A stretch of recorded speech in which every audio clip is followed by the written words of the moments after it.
You're listening to The World at 8 with Lynn Mozart.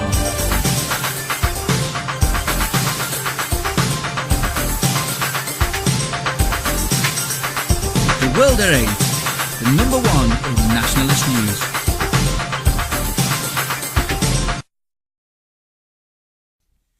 Highlights of the news today, Friday the 27th of September 2013.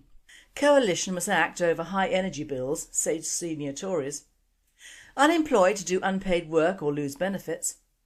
Target Britain, fanatics behind Kenya massacre planned UK reign of terror. Golden Dawn wiretapped and threatens to destabilise Greek government. Gypsy gangs underestimated. French police clear Roma camp in centre of Roubaix. Nick Griffin MEP, who today talks about global warming and very much more. US window of opportunity to peacefully settle nuclear standoff with Iran. BBC finally offers a bit of unbiased good news on Syrian chemical weapons. Bloody weekend, trend of Muslim rage against infidels continues. Thought for the day, a little feng shui thought. And finally, not so kinky the Welsh, is it? UK news. Coalition must act over high energy bills, say senior Tories. The Guardian reports Conservatives fear Ed Miliband struck chord with public, but Labour divided as Peter Mandelson disagrees with price freeze. David Cameron is facing calls from his own party to tackle high energy bills and the dominance of the big six companies after Ed Miliband promised to freeze gas and electricity prices.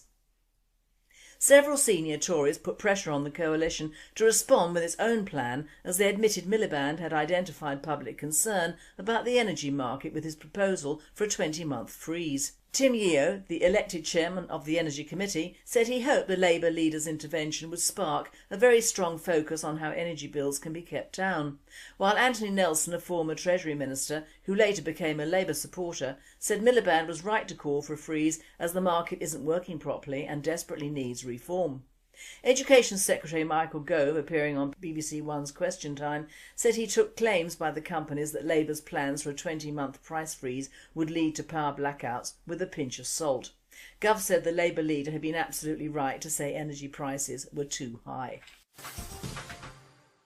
Unemployed to do unpaid work or lose benefits. The unemployed will have to do unpaid full-time work or lose their benefits in a bid to reduce the amount spent on the jobless. Under proposals expected to be announced next week at the Conservative conference, people who have been out of work for a long time will be expected to earn their benefits by working for firms unpaid or in the community. It's been suggested adopting a new US-style work for the dole scheme will help reduce Britain's large benefits bill. It's expected that those who fail to find jobs through the government's main back-to-work scheme, the Work Programme, will have to work for their payment, sources told the Daily Mail. Ian Duncan-Smith, the Work and Pensions Secretary, told the newspaper it's not acceptable for people to expect to live a life on benefits if they're able to work. Sources in the Department for Work and Pensions describe the reports as pure speculation. However, they didn't deny that the plans are being considered by ministers. Target Britain, fanatics behind Kenya massacre planned UK reign of terror. Muslim terrorists behind the Kenya shopping centre massacre planned to attack high-profile British targets, including the Ritz Hotel and Eton Public School. Members of the Al-Shabaab terror group also set their sights on London suburbs such as Golders Green and Stamford Hill. They listed targets in the training manual, which contained a blueprint for this week's gun and bomb rampage at Nairobis Westgate Shopping Mall. Al-Shabaab's international operations document was recovered after one of its most feared warlords was gunned down in Somalia. It said, "Our objectives are to strike London with low-cost operations that would cause a heavy blow amongst the hierarchy." One British-based security expert said yesterday that an Al-Qaeda-backed attack on a UK shopping centre was a distinct possibility. The revelations came amidst forensic inquiries into the terror attack in Nairobi, which left at least 67 people dead. World at 8 comments, "I don't think even these idiots would develop the balls enough to do it. Kenya was a different matter in reality." European news. Golden Dawn wiretapped and threatens to destabilise Greek government. The Greek intelligence service has placed wiretaps inside the communications of Golden Dawn. In a turbulent 24 hours for Greece, anti-fascist protests became violent an army website demanded the resignation of the government, and an official admitted they planted wiretaps in the communications of a neo-Nazi political party. On Wednesday, at least 10,000 people demonstrated in Athens in an anti-fascist protest organised by unions and political parties. But the protest descended into violence when demonstrators tried to approach Golden Dawn's central offices in Athens. Tear gas was fired after dozens of hooded demonstrators, some wearing motorcycle helmets, broke off from the initially peaceful march that police blocked from reaching the party's offices. Police chased small groups of protesters through the streets. Golden Dawn is now Greece's third most popular political party. Golden Dawn threatens to spark snap elections by pulling all 18 of its members from the 300-seat parliament.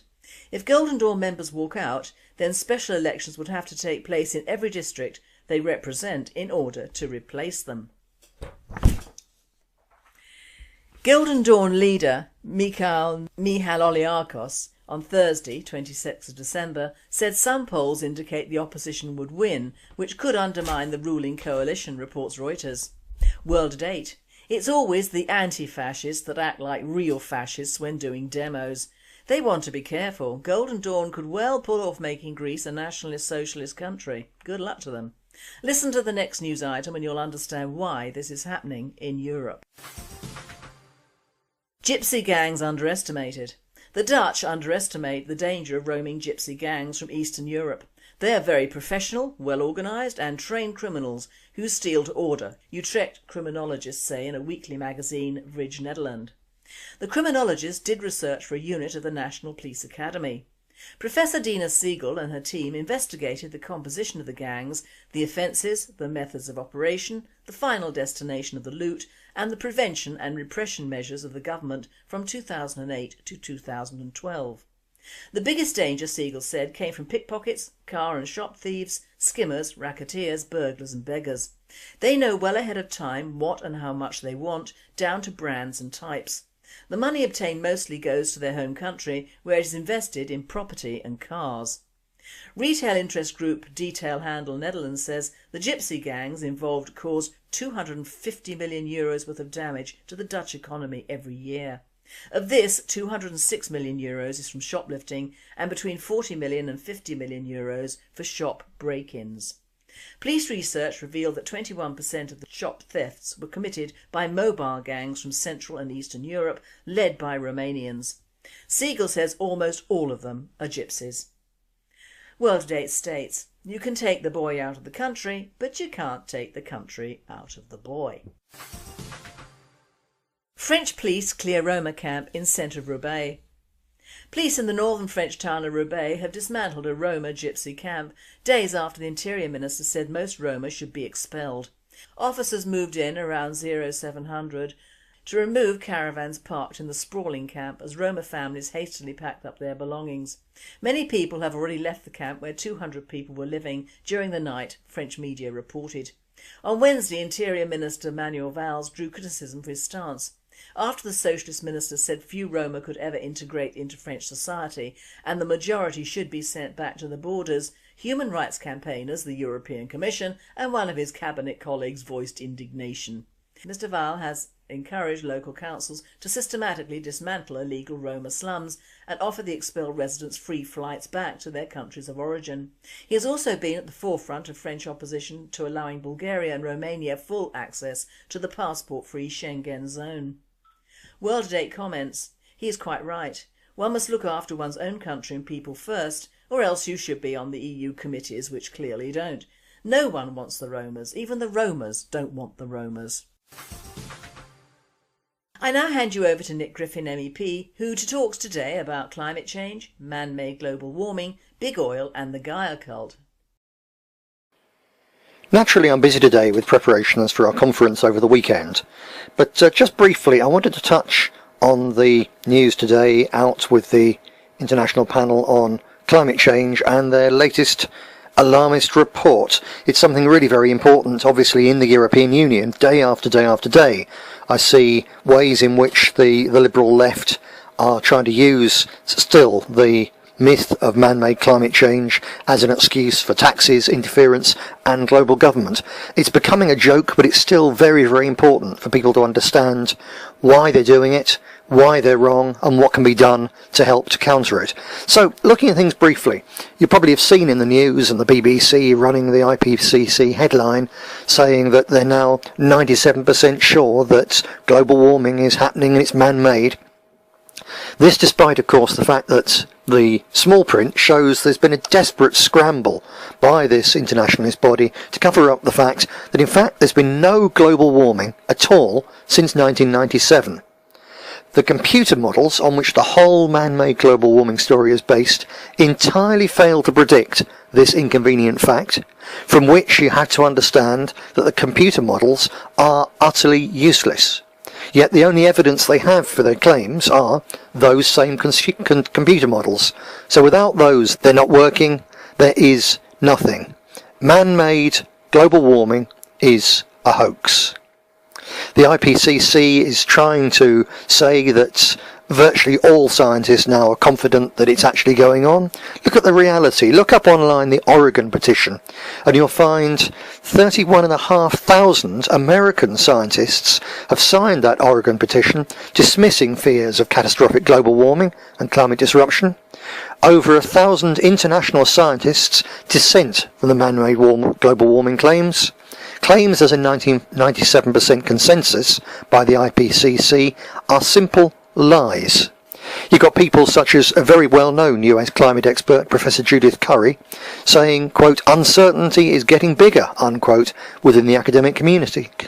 She suggests that in fact we're entering a period of cooling, similar to that of 1965 to 1975, when the very same people, now coming up with a global warming tale, were predicting an ice age.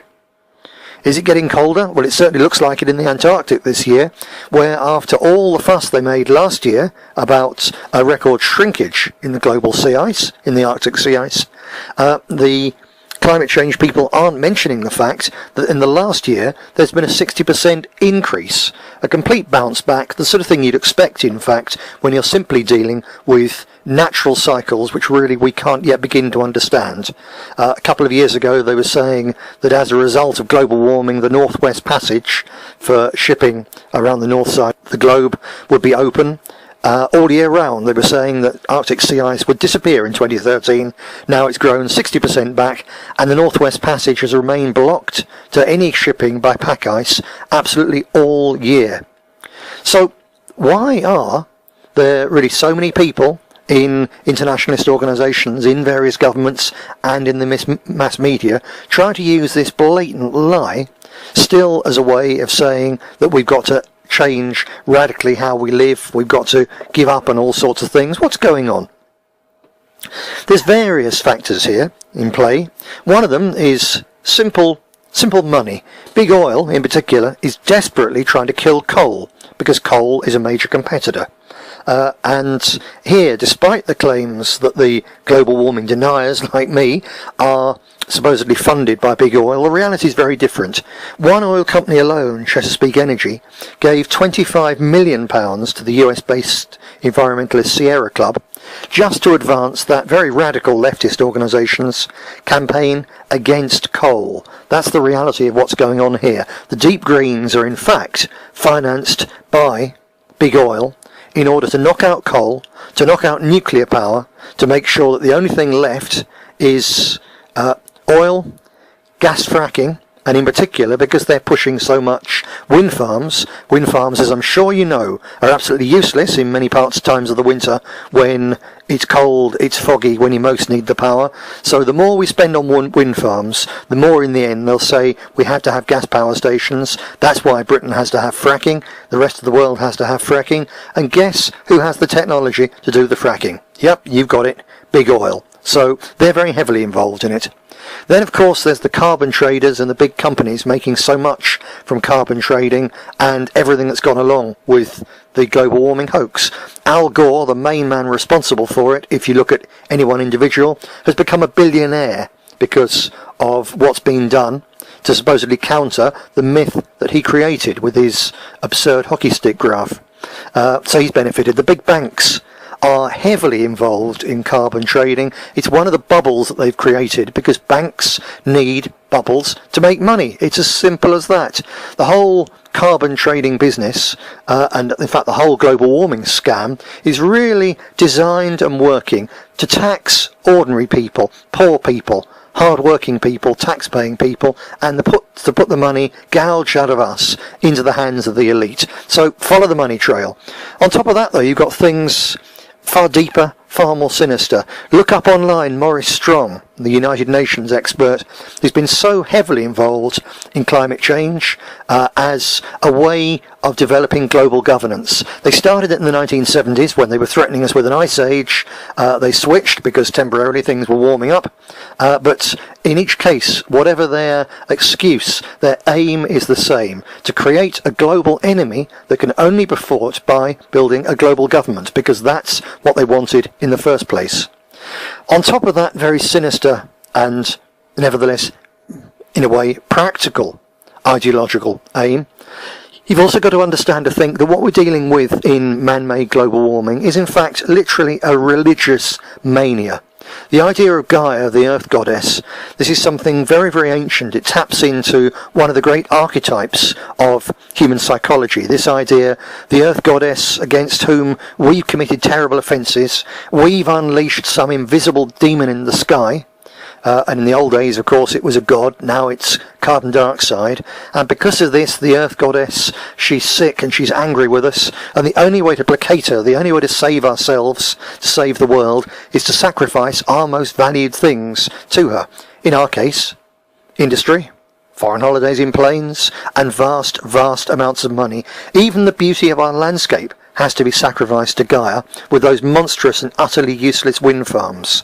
In your own life, you have to make little sacrifices to Gaia every day when they make you sort out your rubbish because it's better for the environment. No, it's not, because in the end, when they dump the rubbish that you so painstakingly are forced by the council to separate, they dump it in the same landfill sites because they're happy because they've met the target for a certain percentage of the waste being separated by the time it gets to the council. That's what's going on here. It's not practical.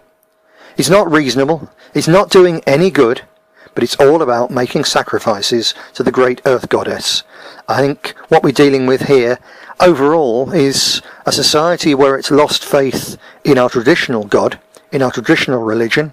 Religiosity is something which is innate in large numbers of human beings, and if you create, as the secular left have done, a vacuum, something else will fill it.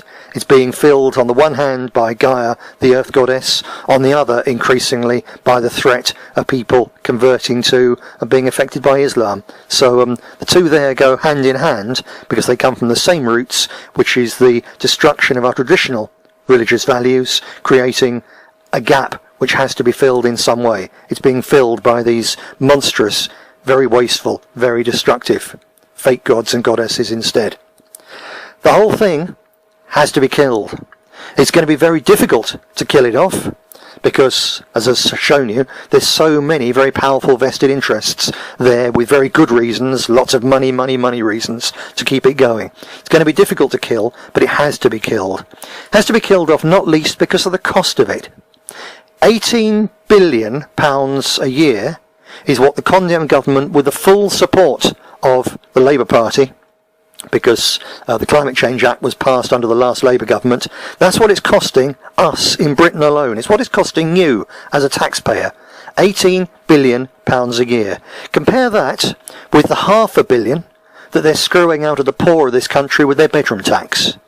So let's look at that figure again. £500 million screwed out of inflicting appalling misery on hundreds of thousands of people, to have to make it 36 times worse before they would cover the cost of climate change mitigation measures imposed by the government to the people of this country. Look at it another way. £18 billion a year on climate change nonsense is nearly double the real value, £10.8 billion, which was saved by every government spending cut in the whole of last year. So with climate change, they've blown every last spending cut twice over. That's the cost of this thing. £18 billion a year on climate mitigation costs is similar to the cost of the entire 8-year Afghan war. but instead of being in 8 years, it's in 1 year.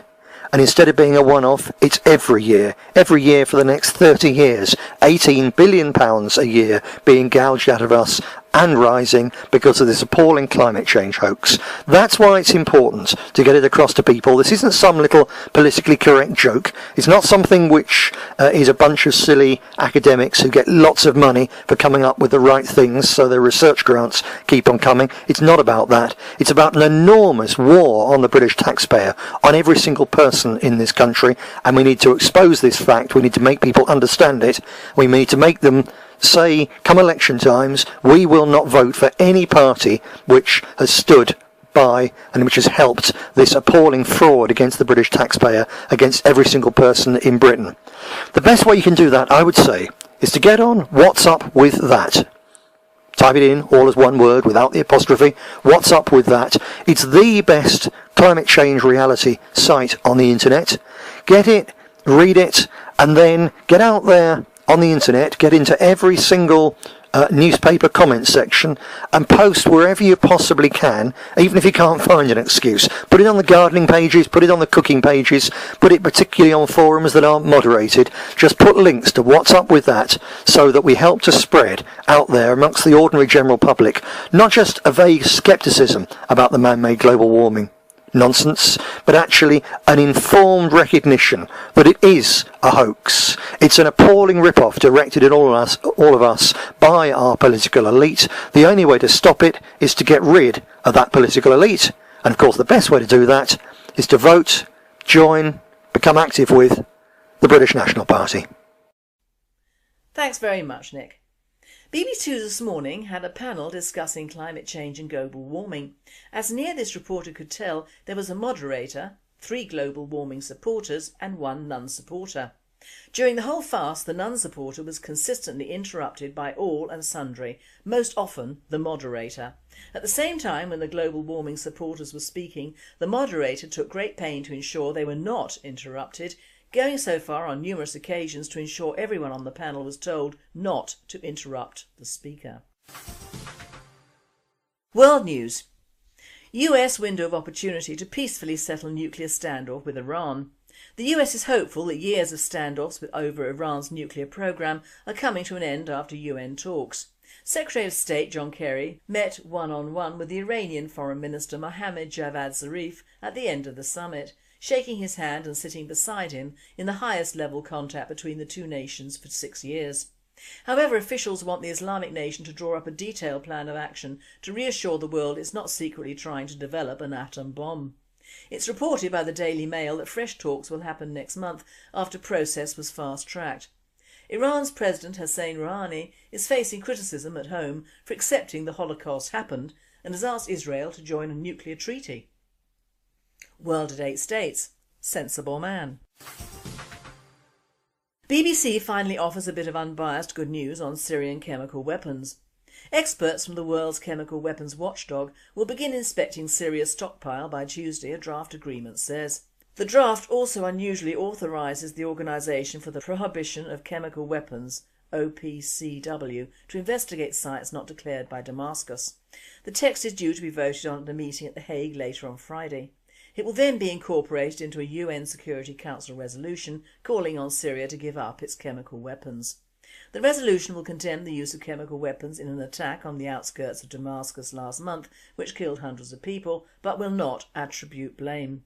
The draft agreement calls for urgent funding to hire inspectors and technical experts to destroy an estimated 1,000 tonnes of chemical agents and precursor chemicals, including the blister agent, sulphur mustard, and the nerve agents sarin and VX.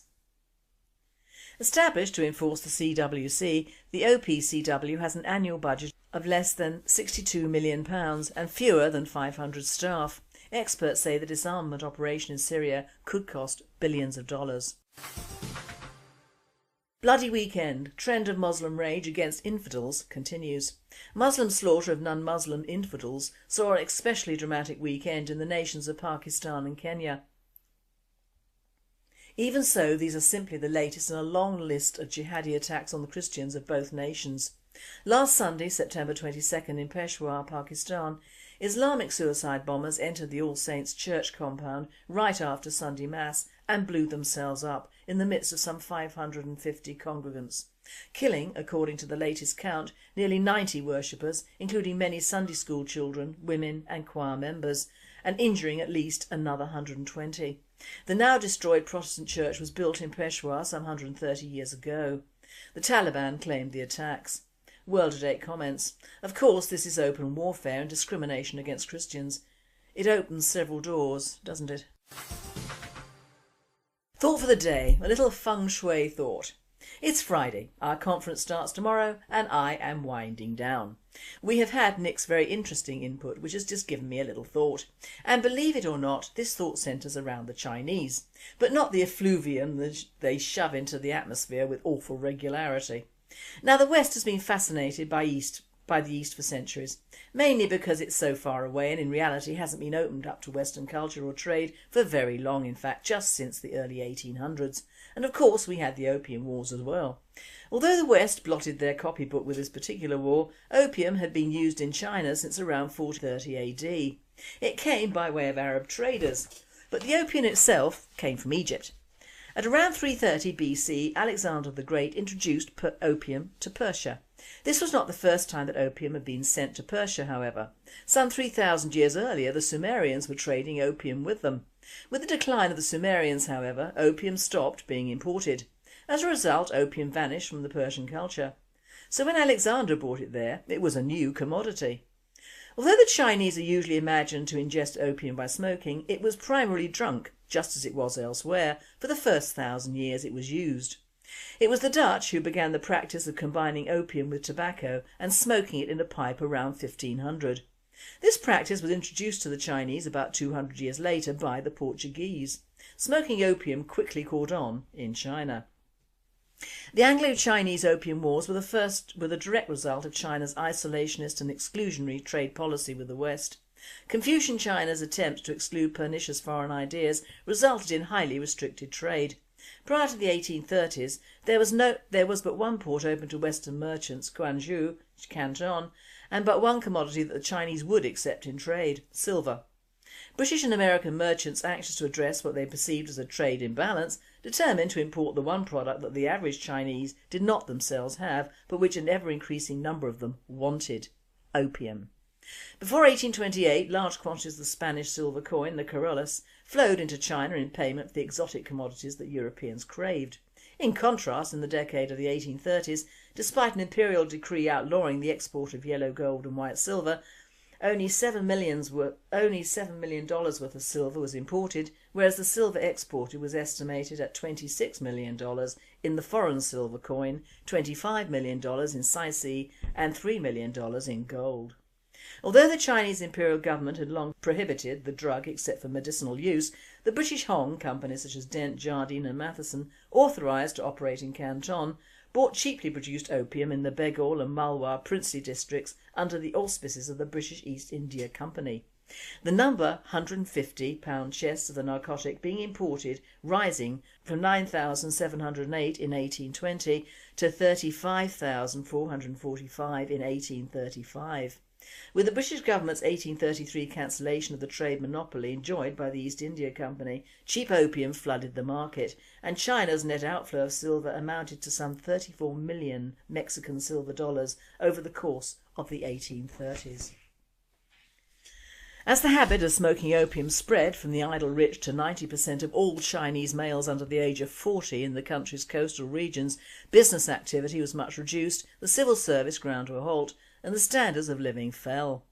The Emperor Daogang's special anti-opium commissioner Li Zhengzhu, 1785 to 1850, modestly estimated the number of his countrymen addicted to the drug to be 4 million, but a British physician practising in Canton set the figure at 12 million. By the late 1830s, foreign merchant vessels, notably those of Britain and the United States, were landing over 30,000 chests annually. Meantime, corrupt officials in the Hopo customs office and ruthless merchants in the port cities were accumulating wealth beyond all the tea in China by defying imperial interdictions that had existed in principle since 1796. The standard rate for an official's turning a blind eye to the importation of a single crate of opium was 80 taels. Between 1821 and 1837, the illegal importation of opium, theoretically a capital offence, increased fivefold. A hotbed of vice, bribery and disloyalty to the Emperor's authority, the opium port of Canton would be the flashpoint for the inevitable clash between the governments of China and Great Britain, and of course the First Opium War was just that. So two things emerged from this. One, rich Chinese had been able to procure forms of opium for hundreds of years, and the West bringing in cheaper forms of the drug just fuelled an already well burnt fire. It's happened in many countries and is happening in the UK now. We're being flooded by drugs, many of which are man-made in China, so turnabout is fair play, isn't it? But it says a lot for the Chinese character. They will wait many years to achieve what they want, and this trait has not been lessened by the communist ethos. I used to admire the Chinese of the old culture, the children of the emperor. Their cities and culture and their loyalty to their country were all admirable. Their so-called human rights records are a bit off, to say the least, and as for their animal rights, well, suffice to say, if I come back again, I don't want to come back as any animal other than a sodding panda in China, and even then I'd be given IVF or worse. No medicines that need bile from live small bears, or tigers' testicles from that awful breeding tiger farms, or rhino horn or elephant's tusks is necessary when the people that these things are made for are making chemical cocktails to feed us in the West. Surely they can do away with the culture of animal bits in the light of progress and the actual century that they are in. The Chinese have already invaded Africa and make no bones about it. They don't treat the Africans very well. I did see a very odd thing when up at Terminal 5, and that was a small Chinese girl with a child of around 2, and this child was a shigro, which is what Ian Fleming called this mixture in his book Dr. No. He or she had a round pale African face with Chinese eyes and a mop of frizzy black hair, bless it. So obviously they're taking the population control very seriously in another country. What better way to control an indigenous population than by outbreeding it? They seem all set to go into Eastern Europe in the Ukraine, and this must be watched. They're doing it the right way, financially, but they've arranged to buy back the goods produced at a reduced rate. Now this isn't good. If they're using Ukrainian workers, then this will bring their rates down. But worse still, if they intend to use imported Chinese workers, they'll come with their families, and boom, copulation control of ethnics might be on the card from the Ukrainians. We in the West, or even Russia, have become so civilised that we cannot see the wood for the trees anymore. We're so hell-bent on importing minorities into our countries, for whatever reasons, that we lose sight of the fact that these are the people who are going to settle and breed, and they're going to treat any host country as their own in more ways than one. And we should be warned of the Chinese people especially, as rather like the Muslims, they do have a long-term project in mind. In fact, in my darker days, and believe it or not I do have them, I seriously think that China is looking on in Europe, looking at the vast expanding Islamic populations and thinking, we'll let them wear themselves out with civil wars or simply deporting Muslims, and then we will walk into virtually open countries and won't have the problems of massive immigration ourselves. We will make countries in Europe non-immigration countries like China, with just a few disposable indigenous Europeans. Don't imagine it couldn't happen.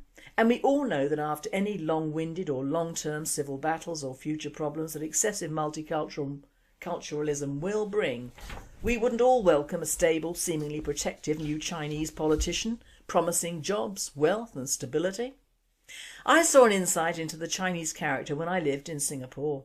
My mother and I had a house, courtesy of my half-brother, in the grounds of the former German embassy, and we had staff. One of which was the washi boy, who collected our clothes every day and returned them immaculate every evening. He must have been around 50ish, bless him, and apparently couldn't speak a word of English, and as our Mandarin and Cantonese were non-existent, I remember my mother trying to tell him that our bras did not need starching all the time. He smiled and smiled and smiled some more, and nodding like a noddy Buddha, he went off. Sure enough, the next batch of bras had been starched to an inch of their lives, and Mummy and I went out looking like Jane Mansfield around the chest. In all our time there, he increased the starch until our underwear practically had a social life all of its own. That is their strength. Yes, smile, yes, and they do exactly what they like. You have to admire it, don't you? And finally, not so kinky, the Welsh, is it? Sex shop forced to close due to lack of kinky locals. The erotic bestseller 50 Shades of Grey is credited with causing everything from a jump in lingerie sales to a rise in handcuff emergencies. But one feat it has not managed to achieve it seems, is the ignition of the passion of the people of Aberystwyth, the Telegraph reports. A sex shop that opened in the West Wales seaside town to cash in on the supposed new openness the book has engendered to experimentation in the bedroom has had to close amidst a distinct lack of interest from the locals. Trish Murray, the businesswoman behind the Nice and Naughty store, was left to conclude that the residents she was trying to cater to were just not kinky enough. Ms Murray, 48, said the members of the community were simply not queuing up to buy her range of sex toys, erotic literature and skimpy underwear.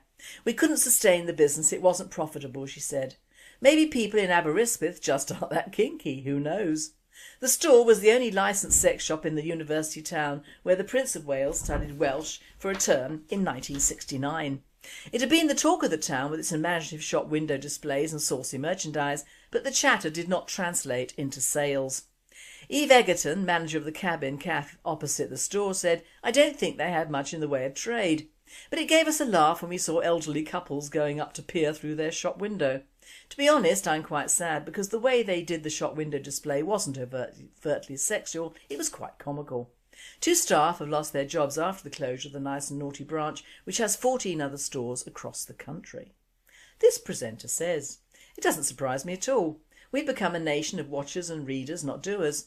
Give us an erotic or porno film or a vaguely smutty book and we're okay, but expect anything else like action? I'm also not shocked at the remark of the over-the-hillers looking in the windows. At least we remember what sex was, and it was usually not at the end of being blind drunk or drugged out of our minds. What happened to the European culture of mistresses, kept women and high-class ladies of the night?"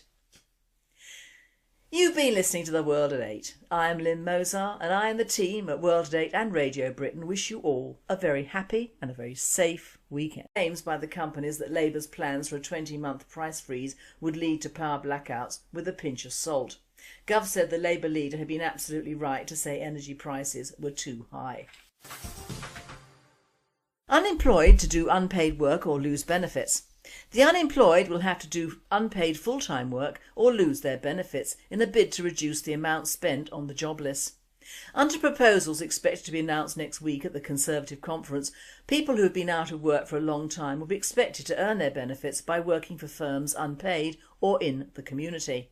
It's been suggested adopting a new US-style work for the dole scheme will help reduce Britain's large benefits bill. It's expected that those who fail to find jobs through the government's main back-to-work scheme, the Work Programme, will have a price freeze. David Cameron is facing calls from his own party to tackle high energy bills and the dominance of the Big Six companies after Ed Miliband promised to freeze gas and electricity prices. Several senior Tories put pressure on the coalition to respond with its own plan as they admitted Miliband had identified public concern about the energy market with his proposal for a 20-month freeze. Tim Yeo, the elected chairman of the Energy Committee, said he hoped the Labour leader's intervention would spark a very strong focus on how energy bills can be kept down, while Anthony Nelson, a former Treasury Minister who later became a Labour supporter, said Miliband was right to call for a freeze as the market isn't working properly and desperately needs reform. Education Secretary Michael Gove, appearing on BBC One's Question Time, said he took claim. Gypsy gangs underestimated. French police clear Roma camp in centre of Roubaix. Nick Griffin MEP, who today talks about global warming and very much more. US window of opportunity to peacefully settle nuclear standoff with Iran. BBC finally offers a bit of unbiased good news on Syrian chemical weapons. Bloody weekend, trend of Muslim rage against infidels continues.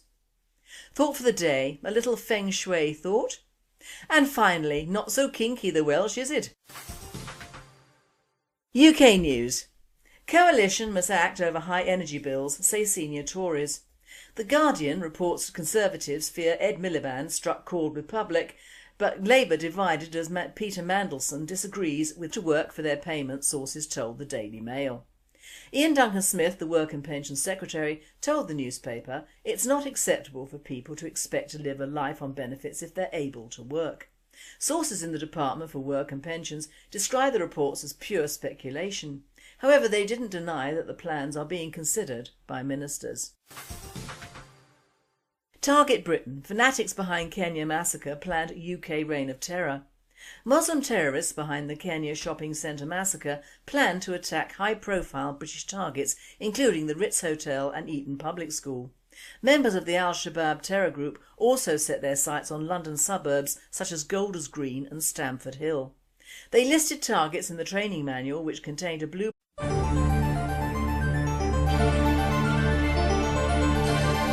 You're listening to The World at 8 with Lynn Mozart.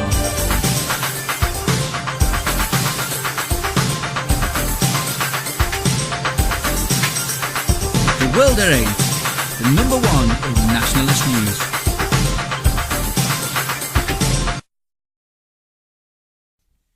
Highlights of the news today, Friday the 27th of September 2013. Coalition must act over high energy bills, say senior Tories. Unemployed to do unpaid work or lose benefits. Target Britain, fanatics behind Kenya massacre planned UK reign of terror. Golden Door wiretapped and threatens to destabilise Greek government.